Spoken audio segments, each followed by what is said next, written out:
Welcome back. यहाँ पर आपको बताएं, कराची के इलाके डिफेंस में महकमा एक्साइज ने छापा मारकर करोड़ों रुपए मालियत की मनशियात बरामद कर ली है। हुकाम के मुताबिक कनाडा पलट पाकिस्तानी बंगले में जदीद साइंटिफिक तरीके से मनशियात की काश्त और तैयारी करता था।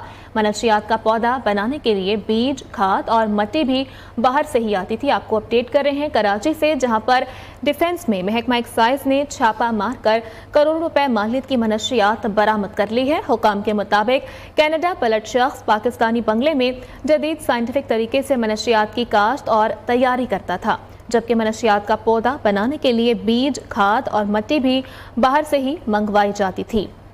मज़ीद तफसीलात बताएंगे काशिफ मुनीर। बताइएगा काशिफ।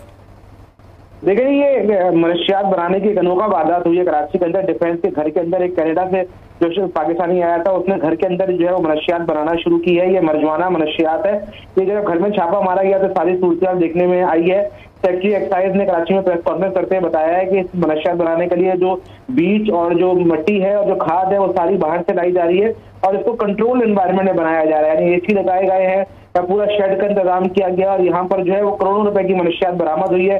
तकरीबन 13 से 14 करोड़ रुपए की मनशियात बरामद हुई है और इस शख्स को जो है वो गिरफ्तार करके मजीद जो है तहकीकात शुरू कर दी गई है। इसकी गिरफ्तारी इस तरह हुई थी कि एक बंगले पर भी छापा मारा गया तो ये सब चीजें सामने आई है। मजीद चेक किया जा रहा है। चेक ऐसा करना यह कि देखा जा रहा है कि डिफेंस में कोई और बंगले तो नहीं है जहाँ पर ये मनशियात जो है इस तरह की बनाई जा रही होगी। ठीक है काशिफ, बहुत शुक्रिया आपका।